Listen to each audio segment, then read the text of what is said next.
Welcome to the midweek edition of LegalAF. I'm Michael Popok, and I'm joined every Wednesday with my co-anchor, Karen Friedman Agnifilo. Tonight, we're going to start with picking up with where we left off last week, where we talked about the Buffalo shooting. Unfortunately, we have another mass shooting event, and this time in a middle school, again, in Texas, in Uvalde, Texas. Our hearts go out.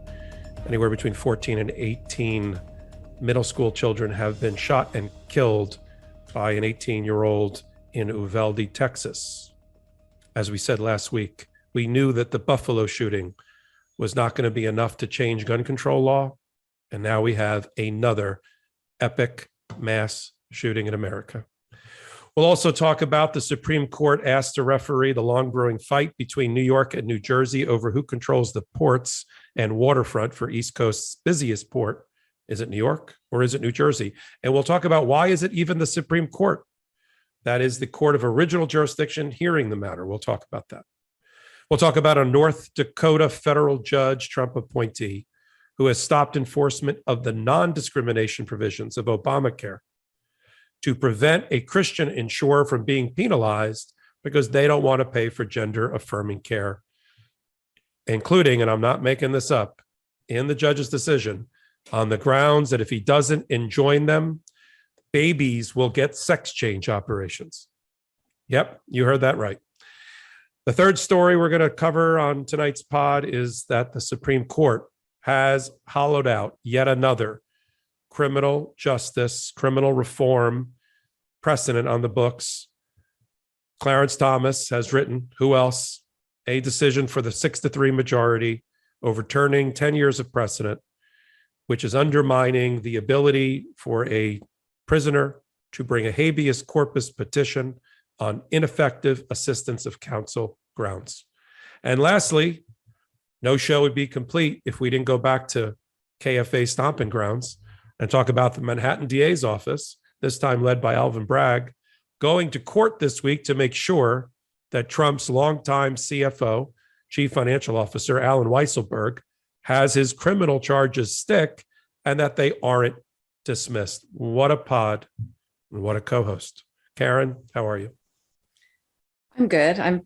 The shooting is obviously, the news is just coming out. It was 14 children. And then all of a sudden now I'm reading it might be up to 18, I think 21 people total. I think they might even be elementary school children. I'm reading as young as second grade, which are 7-year-olds. They're second to fourth grade children. Yeah, that's elementary school. These are babies. Yeah, 14 to 18 years old. There's 14, yes, you mean 14 to 18 kids have been children. Were killed. Yes, exactly. Yeah. But they're little tiny kids. And it's like the Sandy Hook elementary school shooting, and in Sandy Hook, it was, I think 20 kids were killed. And that wasn't enough for gun reform. But here we have another, what's looking like 18 young children also murdered in another shooting. And it's not going to happen. And, I think it's interesting. And if you sort of read what's coming out, and I know that later tonight, the president is going to speak to the nation about yet another shooting. And we'll learn a lot more between now that when we're taping and when this actually airs. But we're sort of already seeing a lot of the same rallying cry. The people on the right who are Second Amendment people and love their guns are already saying this is why more people need to be armed, because you've got someone like this shooter who is unhinged, kills his grandmother, and then goes and shoots up an elementary school. If more people had guns and more people were armed, they could have protected these children. The teachers should be armed. Everybody should be armed. And they truly believe that. And I predict you're going to see a spike in gun purchases after this, because this is what happens. And you'll also see schools with armed guards, so that nobody can come in and do this sort of thing. So, it's interesting. I was thinking about this today and thinking I happened to be at the White House and was there when Obama was giving a sort of post-Sandy Hook speech to a fairly large room full of people. It wasn't like I was there talking to the president, but I happened to be in the audience. And he cried. he actually cried. It was so powerful and so such a difficult, just seeing these young children be victims of mass shootings like this. And I'm sure Biden will be equally impassioned, but I just don't see anything changing. And if anything, I see more guns being purchased, because that's what history has shown us, that after each mass shooting, there's a spike in gun purchasing. Well, that's the role of the commander in chief, of the president of the United States, to be the compassionate person in chief. And we saw it with Obama, with Sandy Hook. We all saw it on television. I didn't know you were in the room. That's amazing. It was pretty incredible. With tears in his eyes. We see it with Biden. Unfortunately, he's now had to take the podium in the White House now the second time in a week, to talk about the loss of innocence, the loss of innocent Americans, in this case, children. You know what we didn't see during the Trump days when there was mass shootings? And there were mass shootings during the Trump administration. We never saw him take to the podium. We never saw him comfort the nation, because to do so would be to undermine in his view, his base and their beliefs about the preeminent role of the Second Amendment in their life, and really over all the other amendments and all the other liberties. And the result is, as we said last week, if 20 plus children in in Sandy Hook was not enough, if 18 in Parkland, Florida was not enough, 14 in Texas, what is the number, we asked rhetorically, that is enough to get the leadership of the GOP to move to the center and pass legitimate, meaningful gun reform in this country, recognizing that we're not talking about eliminating the Second Amendment from the Constitution. It's not going anywhere. We talked about the reasons why last week, but you can have sensible gun control and gun reform around it at the center aisle. And we don't, because we don't have the leadership. You need leadership, not pandering to your base, not pandering to your social media crowd, not throwing raw meat to your voters, your core voters, but leadership. And we are lacking the leadership on the other side. I mean, Elon Musk had some ridiculous comment last week that I used to vote Democrat, but I'm going to switch to Republican because it's the Democrats that are roiling up America and causing division. Are you effing out of your mind? We've been waiting in the center aisle for leaders to come join us there to pass sensible fill in the blank policy, whether it's related to gender rights, transgender people rights, abortion rights, you fill in the blank social issue. And of course, at the core, the gun control around the Second Amendment. And we're the left standing at the altar with no other leader from the other side joining us to do bipartisan legislation. That's it, plain and simple. Look, we've devoted an entire show to it. We're sorry to bring the first episode back on such a dour moment, but Karen's right. We talked about it pre-recording. It would be foolish for us and to have ignored the shooting. And we'll, as we get more details, Ben and I will cover it on the weekend and beyond. Let's turn now, Karen, to the four topics that we're going to cover today. And it's a weird segue, but let's change gears and talk about the Supreme Court and what's called original jurisdiction that the Supreme Court has in very limited circumstances. In this case, when two states are fighting over something that matters to them, and that is the Waterfront Commission, which, if some of the people like me that like old movies will remember the movie On the Waterfront with Marlon Brando, which came out a year after the Waterfront Commission was formed by the states of New York and New Jersey in 1953. That commission, which I learned in doing research for the pod, consists of two commissioners. I thought it was like this big giant commission that had a dozen people on it, like a giant board. It's not. It's one from New York and it's one from New Jersey. There is a contract called a compact when it's between states, between the two states, that regulates all activities, workers, licensing, and the like, policing in and around the ports of New York and New Jersey, and cargo traffic that happens along those waterfronts. Now, in 1953, it was about 80% New York cargo going through New York, 20% New Jersey. Today, in 2022, it is 80% in New Jersey and 20% in New York. And New Jersey's sort of had enough with the logjam of two commissioners, no veto power, basically the New York commissioner having as much power as the New Jersey commissioner over these issues, even though New Jersey has by far all the fees, the costs, the expenses, and the issues on their side of the harbor. And so, people have gone to court, entities have gone to court to try to either keep New Jersey in the contractor compact with New York or for New Jersey to get out of it, because they want to get out of it.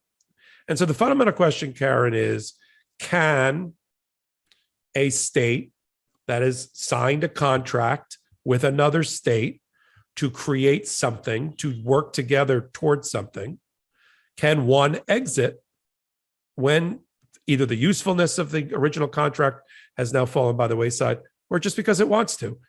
So that's the question. Can New Jersey exit the compact? What do you think? So this is one of those, it's funny. So the Waterfront Commission is, the New York commissioner is this gentleman named Walter Arsenal. Walter Arsenal used to be, among other positions, he worked at the Manhattan DA's office, and he was the head of the homicide investigation unit. Did and you I know worked him? for him. Oh, I worked under him for him many years ago. And See, Walter, I love this story. Go ahead. So Walter Arsenal is sort of a legendary crime fighter. He was somebody who, back in the heyday of the early 90s, late 80s and early 90s, when there were just crime was rampant in New York City and in Manhattan. I mean, there were stories that used to go around back then that police officers would go down the street and they would see what looked like a group of men or a group of kind of kids kicking around what they thought was a ball, and it was a person's head, or they would torture people. These gangs would torture people by gouging their eyes out with hot spoons. And I mean, just I remember the stories back. I was in the homicide investigation unit. I think it was in the late 90s.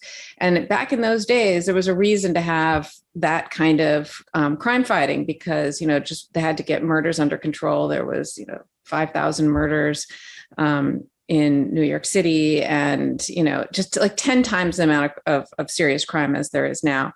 And that was Walter. And so Walter left and became head of the Waterfront Commission after a scathing, I think 13 years ago, the Inspector General of New York wrote a scathing report about the Waterfront Commission, and it was corrupt and all these bad things were happening.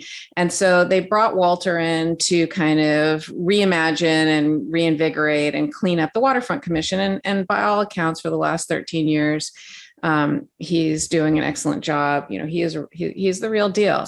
And so even given all of that history, I kind of side with New Jersey on this one. And I know that's a little bit, it goes against my home state, and I hate to go against, all the people I respect. All the people I respect and have worked for have signed on and said, New York should keep the Waterfront Commission. And so it's hard for me to go against what people I respect believe. But I just really think it's a little outdated. It was created because, there was the mafia and there were all these sort of horrible things going down there. But really, it's now, I think, kind of outdated red tape. And, and so I think that it's really caused a little bit of an issue. If you ask people who work there or union people, it's really caused an issue for them to attract good people and to hire people and to be nimble and to modernize, and it's time to modernize. And so, and the other thing too is they really have sort of a policing function, and we have enough, we have the state police, we have the New York City police, we have the New Jersey state troopers, we have, federal, all the different agencies that the feds could do there. We've got many prosecutors. I mean, there's kind of more than enough. We're not, sort of in the middle of nowhere. And I don't know I mean, it's not the only waterfront, two-state waterfront in the United States. And I don't know other waterfront agencies that have this kind of agency that mires you down in red tape. And do you do these background checks? And it's just, I'm not saying walk away and have lawlessness, but it just seems like this is a relic of the past. And it's kind of time to modernize. Like I said, I feel weird saying it, but I think the issue, it comes down to the question you asked, which is, can a state unilaterally pull out? And what does this mean for other unilateral kind of agreements between New Jersey and New York? Well, I think that's where I think Jersey is right. I think if the contract that you sign with your fellow state is silent about who and how you can depart the agreement, I think you're allowed to depart the agreement. Otherwise, what's New York's position, being led by the New York Attorney General, Tish James, and Governor Hochul? You can never leave the contract. Well, that was the other thing. Exactly. Yeah. Ever? Or even if it's not silent, even if it says something, can you really bind two states forever? I mean, it seems, right. I'm not a contract lawyer, but that seems ridiculous too, Well, that's the point. Now, this is an interesting procedural thing, and we'll round it out here. The state New Jersey was actually sued first by the commission. I don't even know how. When you have two people, the New Jersey commissioner and the New York commissioner agree to sue New Jersey is really weird. But the commission, in its own name, sued New Jersey and lost. It went all the way up to the third circuit, which is the circuit for appeals in New Jersey, and they lost. And then the Supreme Court looked at the matter and refused to grant what's called certiorari, and refused to take the appeal. So New Jersey was like, okay, we won at the third. The Supreme Court didn't tell us anything different. Let's dissolve the commission. And they had a whole plan. It's not like you said, it's not like they were just going to leave it to some chaotic state and see what happens at the port. They were going to use the New Jersey State Police and their investigative units to police and license and do background checks and that type of thing, because they're set up for it and they're already there. And that's what New Jersey was going to do until Governor Hochul, and I know she's a friend of the pod and she's a friend of the MeidasTouch. I know, that's why I said it's hard for me to go against this. But and Tish James, New York Attorney General, we like her in a lot of different areas. Yeah, I love them. But she brings a case in March where she goes directly to the U.S. Supreme Court, because it's one of the few things that states don't go to a lower level court when they have a dispute with each other. States, by constitutional right, go to the U.S. Supreme Court, who sit as a trial court, not as an appeal court. It's one of the few areas, there's only a couple, has to do also with countries that fight with each other or fight with the United States. But then the Supreme Court doesn't wear its appellate hat looking at the record. It wears its divorce court hat. It wears its divorce court hat. Because New Jersey and New York are trying to get divorced. And they need a divorce. Now, interestingly, even though the Supreme Court, when the case was the commission versus New Jersey, the Supreme Court did not agree to take the appeal and sort of let it lie with the Third Circuit's ruling in favor of New Jersey. Now they've actually issued, as a trial court, an injunction as of a month or so ago to stop New Jersey from pulling out of the commission, taking its fees with it. And that's really what this is about, money. If New Jersey doesn't pay the fees, this commission has no money, and it basically goes out of business. And the Supreme Court said, you know what? Let's preserve the status quo until we have a chance to rule. But they haven't even said they're going to take the case. It's the weirdest procedural posture so far that I've seen. So why did the commission go to the federal courts and have to go to the Third Circuit? Why didn't they just go straight to the Supreme Court? Because it wasn't it wasn't a state versus a state. It was a commission versus a state. And that can stay at the lower level, because the original jurisdiction of the Supreme Court is, no pun intended, it's supremely limited to a very narrow set of things: state versus state, state versus another country versus another country, or the United States. That goes fast track, trial court, Supreme Court. Everything else, if you don't have those combinations, you have to go to the Supreme Court's like, no, So that's another peculiarity. So we don't even know if the Supreme Court's going to ultimately rule, but they did issue an injunction, and we'll have to follow it. I thought it was a good way for the LegalAFers to learn about the Supreme Court in a different context. In this case, original jurisdiction, when they sit as a trial level court. And also, I think it's fascinating to watch New York and New Jersey bash their brains in about the waterfront. The thing is, I always side with New York. But not this time, that's why this one I thought, so weird, because I'm a New Yorker. I am not a New Jersey. And I like the case because I'll do a shout out. Tom Dewey was the governor in New York when the Waterfront Commission was created, and I'm friendly with Tom Dewey's grandson, who's a very well known lawyer here in town, who's New York also City Bar, right? Yeah, as a friend of Cy Vance and all that. So this whole thing goes spiralling around.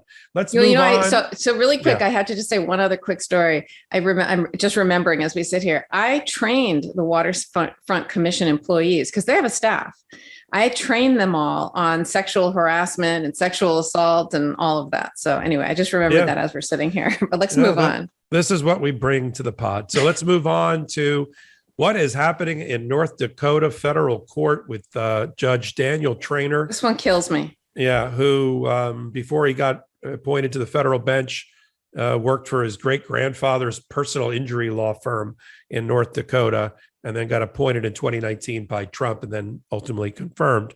He's decided that this is a case that was brought by the Christian Employers Alliance, which is a self-funding entity, apparently, of Christian employers who are under the auspices of Obamacare, passed more than a decade ago, another chipping away attack at things on the Democratic progressive agenda or docket.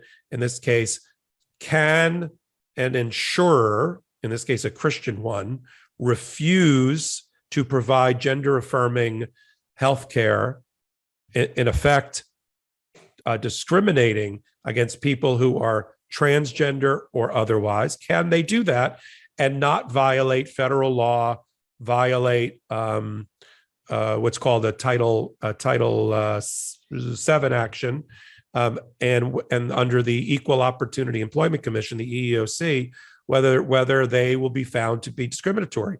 And this entity, this insurer, this Christian entity, said it would violate our First Amendment rights of freedom of religion to force us to pay to have, and this was in their briefs that the judge adopted, babies have sex change operations. I can almost barely get that out without cracking up. But this is the boogeyman under your bed that Republicans and QAnons use to portray Democrats as out of sync with mainstream America when we are. So they take something that is not in the Biden administration regulations, nor in the language of Obamacare, and they take it to a ridiculous extreme. Nor would any doctor do it, or nor would any doctor give a sex change operation to a baby, and use that as a way to get the judge's attention with a shiny object and say, "Hey, judge, you got to enjoy this," or doctors all over America are going to be giving sex changes to babies. And I would have thought the judge would say, well, I don't think that's happening, but here's a reasonable, with integrity analysis of why, the First Amendment is violated by that provision of the Obamacare. But no, he said, I got to stop babies from having gender affirming sex change operations. And he has enjoined for now the EEOC, at least in North Dakota, from enforcing the anti-discrimination provisions of Obamacare. And then it'll go up. So you don't think this applies, since he's the only judge who's ruled on it, you don't think it applies nationwide until another judge comes in and rules? Well, close. I don't think he issued a nationwide injunction. However, if he's the only precedent that is out there, it's sort of the binding precedent that could be, but, another judge somewhere else could say, especially outside of North Dakota, like a New York federal judge sitting in the Southern District of New York, I don't think is going to adopt the reasoning there. And then we're going to have a conflict between two of them, has to go up to their appellate courts. The appellate court for North Dakota, I don't recall which one that I want to say the eighth, but I'm not sure. And probably the eighth.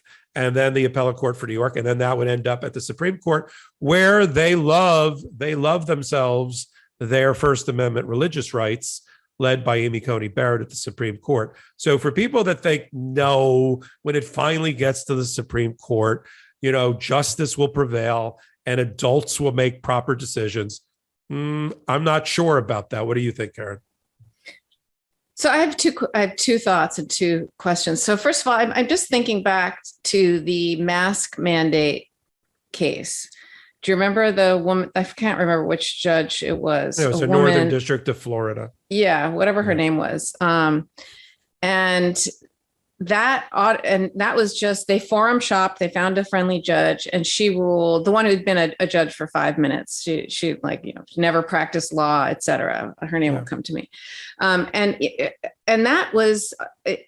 Everybody decided, okay, that applies nationwide, because she was the only judge who ruled that way. And I guess my question is, why is this different than that? In other words, why in that particular case, she could rule on a case and the implementation of something in Florida, but it has nationwide implications because it's the only one who's ruled that way. And then of course, everybody, said no masks, on the airplanes. Well, it depends on what they're flying. It depends on what they're asked. If the court can try to grant a nationwide injunction if it's briefed and that's the request.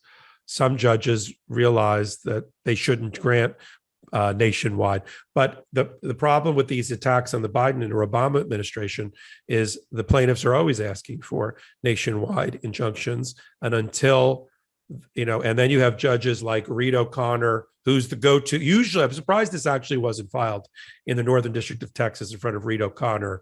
He's the one that took away Biden's role as the commander in chief about the SEALs being vaccinated. But he also ruled about the Catholic insurers not being required to do certain things that were against their First Amendment rights, which I'm sure was case law cited in the case in front of Judge Traynor in the Northern District of Dakota. But you're so right that these plaintiffs groups are finding that those judges that will give them the result that they want, knowing that they have the numbers at the U.S. Supreme Court, if they can just get a federal judge, and then they also have to find a federal judge in a really friendly circuit, like the Fifth Circuit, the 11th Circuit, may have to look a little more into the 8th Circuit.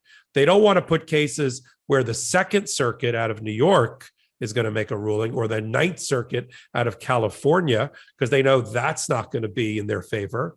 So they do two things: the circuit, the trial court, and then the judge.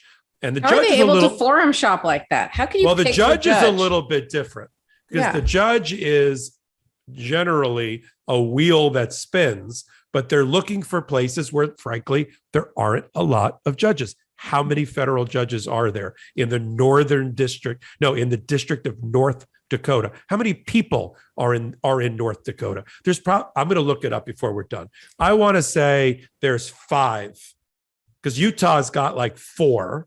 So you got a 1 in 5 chance, or you got better odds if that group is whatever. You try to file something in New York or California, you've got dozens of judges that you have to pick your way through. So there, it's maniacal and it's methodical about where they choose and how they try to thread that needle to find it. And then you've got to have, well, why are they in that court? Like, what is the jurisdictional hook? What is the interest of that? What's that interest of the state that puts it in North Dakota? Well, some of these insurers, these businesses were in North Dakota. So it's all concocted from the very beginning. You get these groups that they find a plaintiff, they create a plaintiff, they create a law firm around the plaintiff, they find the place of least resistance, they file it there, they pray to their God that they'll get one of the 2 judges that they're looking for. They get it. If they don't get it, they dismiss it. If they don't get the judge they want, they will dismiss the case and try again another day. So what is the specific finding and holding and ruling, and how does it translate to It's what I real said. life transgender people in North Dakota. No, really, like what, like from a like, It's so what I is said. this, It's what I said. The insurers can discriminate against people seeking gender affirming care by not paying for it, and it will not be found while the injunction is placed to be a violation of Obamacare and therefore a violation of federal law that the EEOC enforces. So the EEOC cannot find that the insurers have discriminated against people who are transgender or looking for gender affirming health care if there is a denial of coverage by the insurance company. but That's the insurance, injunction. but insurers can also pay it. In other words, if I'm if I'm an insurance company that wants to stand up to this sort of nonsense, I can still say, I am going to pay for this if it's deemed between, the individual and the doctor to be medically appropriate, right? Like an insurance company can still do that, right? If they want, like every insurance company does it, and because they don't want to violate the anti-discrimination provision of Obamacare, except groups that are religious have tried to argue that you cannot find that I have discriminated because I have a First Amendment right to religious freedom. This is the first injunction in 10 years, 15 years of Obamacare against the application of the non-discrimination provision on religious grounds. Second, if you count the one that Reed Smith did in Texas. And back to my earlier point, as I suspected, there are two federal judges in the District of North Dakota. That's it. So you got a 1 in 2 chance. Perfect place to file. Yeah. Wow. So that's where we are on that. And we will follow that. And as it moves its way, and it is the 8th Circuit, as it moves its way to the 8th Circuit, we'll see what the panel is. And there'll be an appeal, I'm sure a fast track appeal based on the injunction. And we will go from there. And in the meantime, religious organizations that choose not to pay claims related to gender affirming healthcare will, it looks like for now, not have to worry about being found to be in a discriminatory posture, period.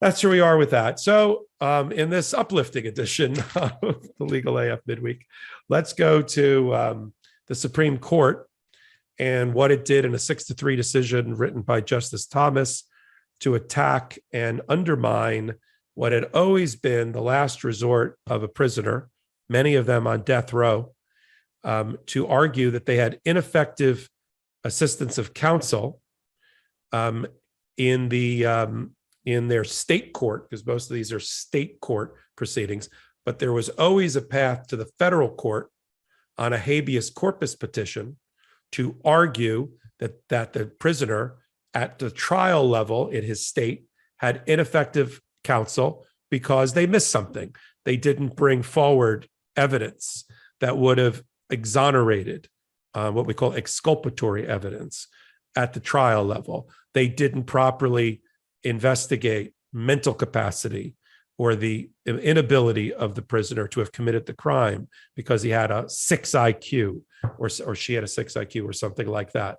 And Justice Thomas, biding his time until he got the numbers, has now revisited yet another precedent that's only about 10 years old or so, and said, yeah, what we said in the case from 10 years ago, Martinez, about ineffective assistance of counsel is true, except if your appellate lawyer, the lawyer that you use to bring your case, doesn't have the facts that he needs or she needs from the lower case to prove ineffective counsel by the trial level, they're not going to be able to have an evidentiary hearing or a mini trial over the issue. No more new evidence to assist that claim. If it's not already in the box from the trial level, we're not going to allow the appellate lawyer to develop new law to support that petition, meaning more people who may be innocent are going to die on death row. What are your thoughts there, Karen? So, this one is very ironic to me, that ineffective assistance of counsel claims that succeed means, in layperson's terms, you had a terrible, shitty lawyer. Okay. I mean, that's what it means. And what this ruling is basically saying is that you can't, if your lawyer was so shitty that it wasn't raised below or developed below, you can't raise this in federal court. And so to me, that's just ironic because, and there's no guarantee that you're going to have, an appellate attorney, right? I guess if you're a death penalty, if it's a death penalty case, you'll have an appellate attorney, but you don't have a constitutional right. The Sixth Amendment does not guarantee the right to counsel post-conviction. And so, some are better than others, and if they don't, I like the way you said it, if they don't have the facts, and they get them later, I'm actually thinking they're just potentially not that good of a lawyer, and they don't raise the issue. And so therefore you are barred from raising that issue above. And especially in a death penalty case, that should not be an area where we hang on procedural technicalities. When you're taking away someone's life, in a death penalty case, and it's about the one thing in the criminal justice system. Obviously, it can never be reversed. It can never be changed, and you got to make sure you get it right 1,000%.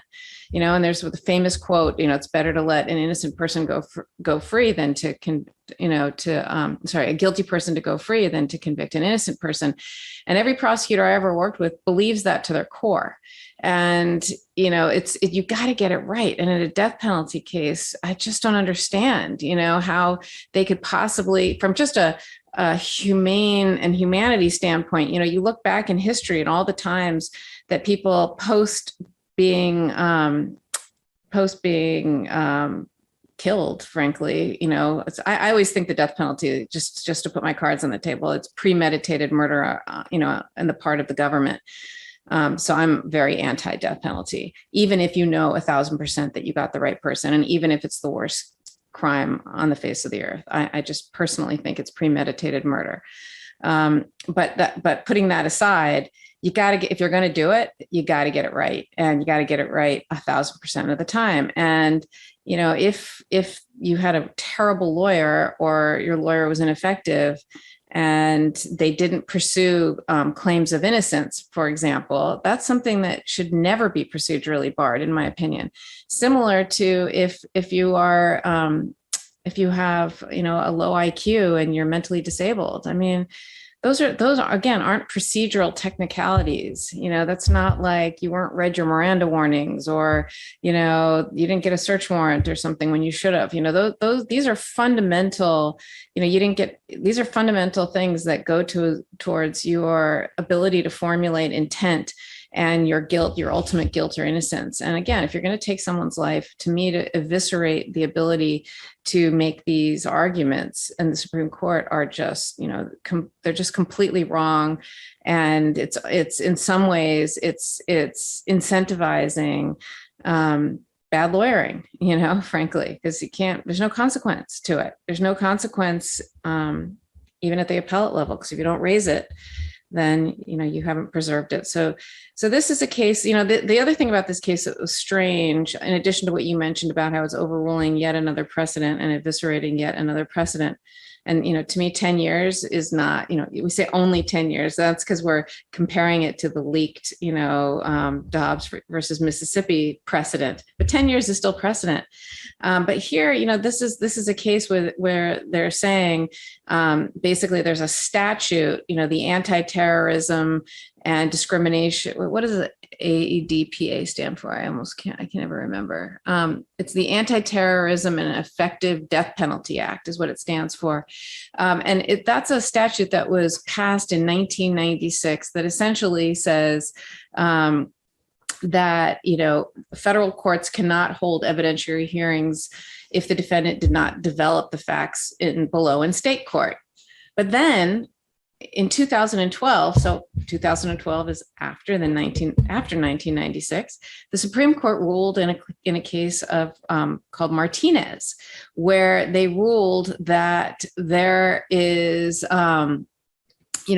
ruled basically that you can, in these instances, make these arguments about ineffective assistance of counsel, et cetera, and basically in this particular case, what they're saying is the statute trumps a case. They're saying that Martinez was judge-made or judge-created law, and statutes, which is the legislative body, they created, the Anti-Terrorism and Death Penalty Act, and so that controls. And so they didn't want you to be able to do it, so that's the one that controls. And I think Thomas, in his, 22-page decision, 11 of which where it was all he did was talk about the terrible facts, because this is a bad case, terrible guy, so that you don't feel sorry for him and that you'll ultimately say, okay, you did the right thing here. He's basically signaling that what he's always signaled, and he's just consistent, that he doesn't believe in judge-created law. He thinks that, judges should call balls and strikes. And if the legislature or the Constitution or, someone else wants to write the law and write the statute, that's what controls. And that's it. And this is another case where they just said, it doesn't matter that there's precedent. We're going to go with what the black letter law says, and we're going to interpret it that way. But I think he got it wrong here. And I will say, I miss the days when he didn't talk. Is it true? Is it true that he only asked one question the entire time in oral arguments that he was on the bench until the pandemic, and when they went to Zoom, and now we can't shut him up? Is that true? Well, it's partially true. When he was in the minority, or when the court was closer to a 5-4, where decisions hung in the balance depending upon consensus building in the opinions, he rarely spoke. When he's gotten emboldened after Trump, and now we know why, with the Ginny Thomas revelations and the emails about Jan 6, he's gotten emboldened with the addition of Gorsuch and Kavanaugh, and now Amy Coney Barrett. And as he got the numbers, as I like to say, he's gotten more vocal, and now he's written more decisions that matter in the majority. Yeah, this is the last 2 years, we are seeing the renaissance of Clarence Thomas. He's bided his time for 30 years. He went through a appropriately rough confirmation process because of his own sexual abuse and misconduct. And he's never forgotten what he's called at the time the electronic lynching that he went through, the televised lynching that he said he went through, purposely using language, loaded language, race-based language related to. He's never gotten over it. And he's just waited to get into the majority. And now we are seeing that it's payback time. And anything that he and the others have seen on the shelf of the Supreme Court in terms of precedent that they haven't liked, I think they must have a list of the things over the last 20 years. And it's just clear the shelves time. While we still have the numbers, let's that precedent. Yeah, I want to get rid of that. Abortion, sure, let's get rid of that. All the stuff we had about privacy rights, transgender people, and gay rights, nope, that's gone. Until we don't have the numbers, which completely, hollows out the argument, as he likes to say, and Roberts likes to say, is we're not a political bunch. We're umpires, balls and strikes. Nothing could be further from the truth, and it's laughable to have them, and they'll continue to do it all summer while they're on hiatus, until we see the appearance of Ketanji Brown Jackson, who just got through picking all her clerks, and she's ready for the new term. But the summer is usually when they take a little bit of vacation. They get all these expense-paid trips to foreign countries to talk about comparative law. They go to law schools. Like, unfortunately, mine. I just found out that Alito, of all things, has been a visiting professor at Duke for the last year. I've written something about that, having now found out about it and how embarrassed I am about that. But you will see a fair amount of vocal defense about from the six in the majority about them and what they've done.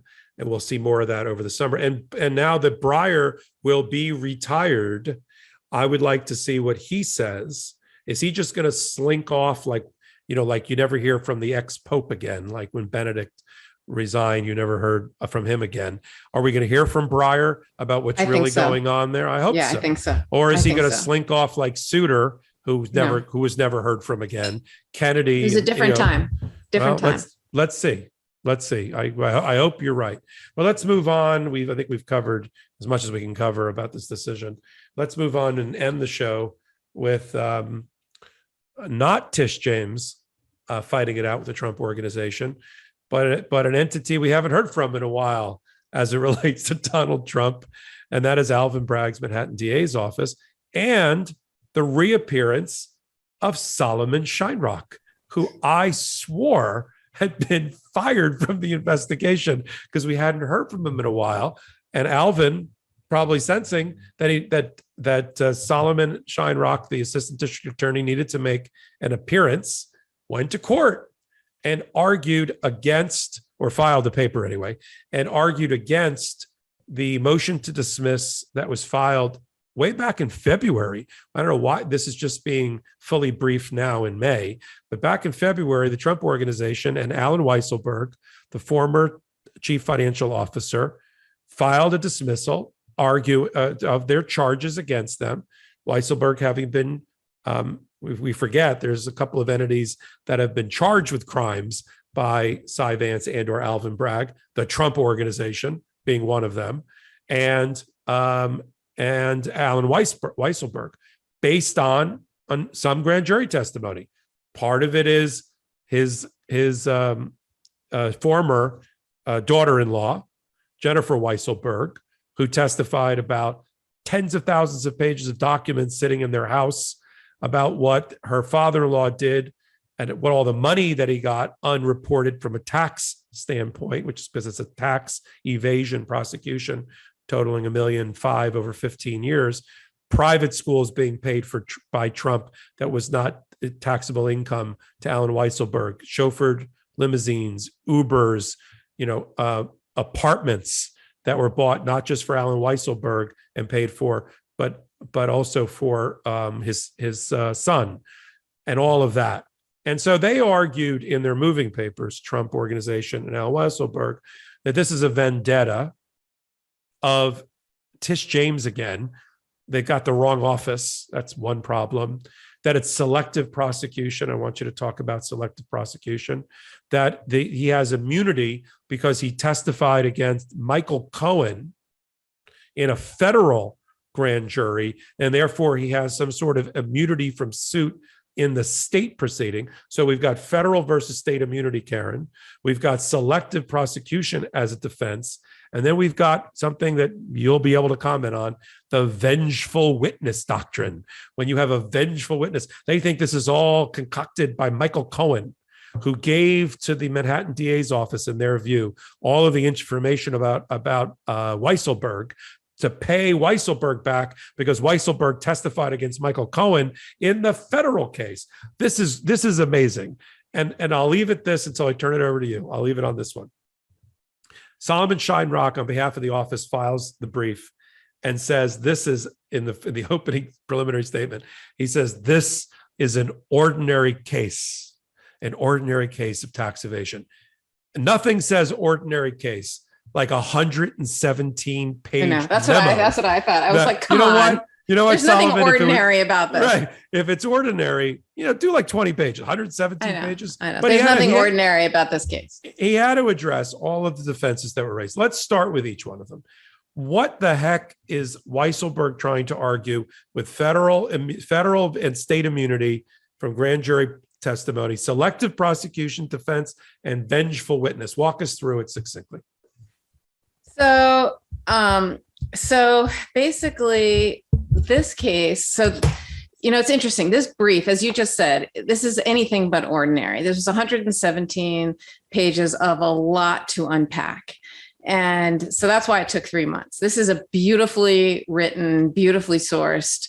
This probably went through many, many, many different brilliant legal minds in the Manhattan DA's office to get this exactly right. And it basically is saying that, they make the Weisselberg and Trump org made kind of twin motions to dismiss. And this was the response to both of them. I don't know if you noticed, buried on like page 111 of 117, they do admit, the Manhattan DA's office does admit that one of the counts was barred by the statute of limitations, which I thought they sort of buried that in there, but it was sort of a nothing thing to concede. But there were some pretty heady legal questions. So one of them, as you said, was sort of this, can the state bring this case, because it's really talking about federal tax crimes, and that a tax prosecution is federal. Well, in New York we pay state tax and we pay federal tax, and so we both have jurisdiction. And so they sort of address that in that it's something that that New York prosecutes all the time, and that is true. And so that, in the sense, and I think what Solomon Shinerock was saying about this is, at its core, ordinary, is the fact that the state does prosecute state tax or, just tax evasion or tax related cases all the time. So that is the thing that's ordinary. Nothing about this case is ordinary, as you said, but that is what's ordinary. And that was the argument that he was making. And so, but they were trying to say, no, this is not appropriate. But what is selective? Yeah, but what is selective prosecution? Because let's take the three defenses. What's selective prosecution and how does it work? So selective prosecution, the claim is you basically have to, if I remember correctly, this is something that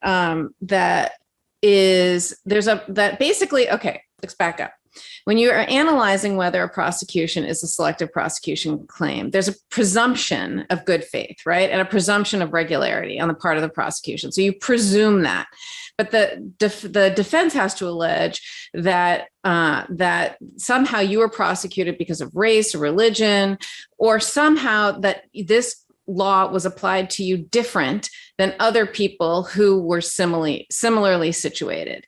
And so that was what they were trying to say, was you're singling me out, obviously not because of race or religion or anything like that, but you're singling me out because I was associated with the Trump organization, and you're hoping that I will cooperate against him. And when I didn't, you brought this case against me. And that's why you're sort of selectively prosecuting me and vengefully prosecuting me. I mean, that's essentially what these papers are alleging. And so the DA's office had to take these claims one by one and had to address them and show how, first of all, no, this is an ordinary prosecution. They do this all the time. Second of all, just because, you came in to talk about whether or not you were going to cooperate in good faith, we do that all the time. You decided not to, that's fine. We still went forward. The other thing they tried to say was that this was a vendetta that Tish James had against Weisselberg, and that's what was sort of the animus here. And so the other thing that the DA's office had to dispel was kind of, how did this case start and when did it start? And, they talked about how there was some investigation for going on, and then they put it on ice for a long time because it looked like the feds were doing this. And in fact, the feds actually gave Weisselberg immunity. And he testified against Michael Cohen, who was prosecuted federally. And so what these papers said and what these papers established was that no, this actually came from an article that the prosecutors read in Bloomberg in I think 2021, and that's what caused them to kind of dust off their investigation and look at it again, because there was some detailed information. Actually, no, I think it was 2020. In November of 2020, there was journalists from Bloomberg that had an article that talked about these violations, and so they sort of dusted off their file and said, we're going to investigate this. Now, they also the Manhattan DA's office, and this was in their papers, walled themselves off from the federal prosecution because Weisselberg was granted immunity. And so because Weisselberg was granted immunity, they can't get any information as a result of his cooperation or testimony or his compelled testimony, because he was granted immunity for compelled testimony. And they walled and one last thing, they walled themselves off from the New York Attorney General's investigation, because the reporting is that they did not know at the time that both offices, the New York Attorney General and the Manhattan DAs on the state side, were both investigating Weisselberg. Correct. Right. But then in March of 2021, the state tax, referred the case, a tax referral. So remember we talked a while back about, do we want the Jan 6 committee to make a referral to the DOJ? And we talked about that. And I said, it's not a thing. A criminal referral is not a thing. You don't need that. There's an exception. And that's in tax cases, because your tax records are kind of sacrosanct. It's almost like, that's why it was so hard to get the Trump tax records. It's like medical records, or, it's one of these sort of special things that's very, very hard to get. And so you can't even get you can't get your tax records unless there's a referral. And so the New York State Tax Department, I can't remember what the agency's called off the top of my head right now, but they referred the case to Tish James. And so that's when they all sort of came together, and Tish James brought and it kind of did a joint investigation, and they sort of went forward, but just to kind of, keep each other informed. Vance, and in these papers, it said Vance did all the decision-making. Tish James did none. She had no authority, no decision-making, nothing. This was a Cy Vance-led investigation. And all of this was laid out in the moving papers, the affirmation in the moving papers. But it was very interesting. A lot of it was very arcane. And, I just thought, I have to admit that I kind of skimmed part of it because I just couldn't bear to read some of the stuff that they were saying. But basically, that's the gist of what was going on. But I think it's beautifully written and very well done. So here's our prediction, and you tell me if we're wrong. The moving papers to dismiss the motion to dismiss the indictment against the Trump Organization and Weisselberg is going to be rejected by the court. 1,000%. Yeah. And right. Don't hedge. 1,000%. That it's going to be rejected. And the three main defenses that Weisselberg has raised, one, that he had immunity at the federal level, doesn't apply in a state level prosecution, that as the papers lay out filed by the Manhattan DA, that selective prosecution has not happened here, that he's not being singled out because of some condition or animus or vengeful prosecutor, because the vengeful prosecutor, by the way, is the wrong one. This is the Manhattan DA's office that is bringing the case as a prosecution, not the civil side with Tish James.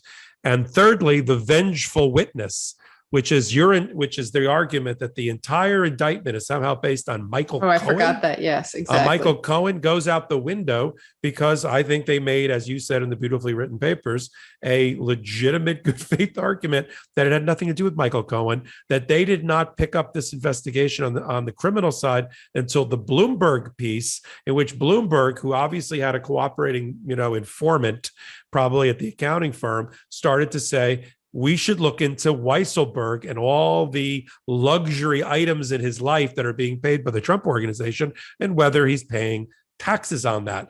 Now, let me ask you a final question related to this piece. How often, as a prosecutor, did the people under you get leads that were found because of the First Amendment and news reporting agencies bringing basically stories and possible criminal investigations to you? How often does that happen?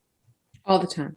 All the time. All the time. The Manhattan DA's office. I mean, not every DA's office is like that, but especially in the investigation division where they prosecute long-term white-collar cases. They have staff who literally, that's where they get many of their leads. So you have staff at the Manhattan DA's office that combs through the New York Times and all the other newspapers, Bloomberg, looking for possible things. And then what do? They're a researcher. What do they do with that information? Oh, I just saw, like we talked about art theft. We talked about the Kim Kardashian gold dress next to the stolen sarcophagus at the Met. Okay, some researcher, your daughter works in one of these offices, finds it and brings it to whom? Who vets this? So it gets up and escalates to somebody like you. Yeah, I mean, look, it happens not just in white collar cases. It happens in hate crimes cases. It happens in sex trafficking cases. Right. But how does it happen? How does it go to the next person? So basically, you have people whose job it is to who's looking underneath the surface, and looking for it. This is presenting as one thing, but it could be much more serious or much worse. So what happens is, let's say a white collar matter, just to continue this thread, they'll look into something, they'll read about it, and they'll say, oh, this, first of all, it's a reputable news agency. It's one that has they're not going to just write something because one person said it, or it's not legitimate. So it has to be a reputable news agency that has multiple sources and confirms the information, et cetera. That's primary. And then second of all, they'll start to look at other sort of public information that's out there, and they'll start to do research. You can sort of research public databases, you can do research on people, you can also look at other types of financial information that's available to law enforcement, and they'll start to do research, and they'll start to try to confirm some of the information that's out there, and start to build enough information that looks like it's worthy of issuing subpoenas. And so you just wallpapered over my question, and I'm going to hold you to it. I'm the researcher. I find it. Where do I go next? I go knock on your door? Or is there another person? How do I get? Okay, so there are teams and units at the Manhattan DA's office. So and they work with lawyers, and so you'll have the financial frauds particular unit, or you'll have the cybercrime unit, or you'll have the major economic crimes unit, or there's different sort of units and bureaus and sort of groupings of people that have support network that works for these types of long-term investigatory cases. And so depending on the type of case that they uncover, they will go to the assistant district attorney that specializes in that particular type of work. And they'll work together to start to develop the information further. They'll say, or sometimes the assistant district attorney sees the same thing and goes to the analyst and says to the analyst, let's start to analyze this. It could go from either place. So, so you basically, you also get things from law enforcement. You get leads from, Good Samaritans and whistleblowers. You get leads from all sorts of places, but in this particular type of instance, and so whether it comes from the lawyer or the analyst, they're really teams of, and they have accountants, they have, real experts that work at the Manhattan DA's office. These, some of them are young, kind of, just really excellent kind of investigators, but some have really extraordinary expertise that they know how to develop this information, whether, especially in the area of financial crimes. I mean, you need a particular type of expertise and financial crime expertise. So, they have teams of, just to give you context, the Manhattan DA's office has about 500 or so lawyers and about 1,200 support staff. So there's way more staff than lawyers, and many of those staff are investigators and analysts and paralegals. And so, it's like they have, their own police force in a way, but it's not just a police force. It's a police force plus, this sort of forensic accounting and forensic, financial accounting abilities. So it's really extraordinary because they have experts, they have experts in so many different areas, whether it's art fraud or terrorism or, forensic accounting or, financial crimes or human trafficking or cybercrime, or, I could go on and on and on, obviously. But so in this particular type of situation, you develop the case together, you use all the tools, and it could be, with the cybercrime unit and the cybercrime investigators and the analysts from, the financial crime, kind of experts, or the accountants, or whatever it is. You build your team and you start to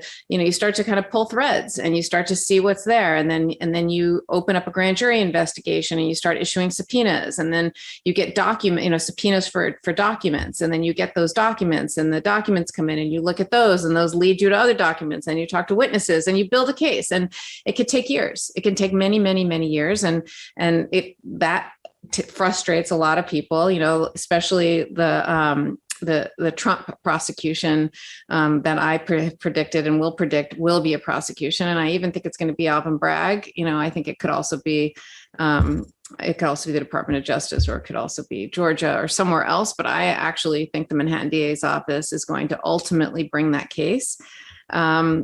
That's what I think. And I have zero inside information. And I know I said I thought the case was dead when Carrie Dunn and Mark Pomerantz resigned.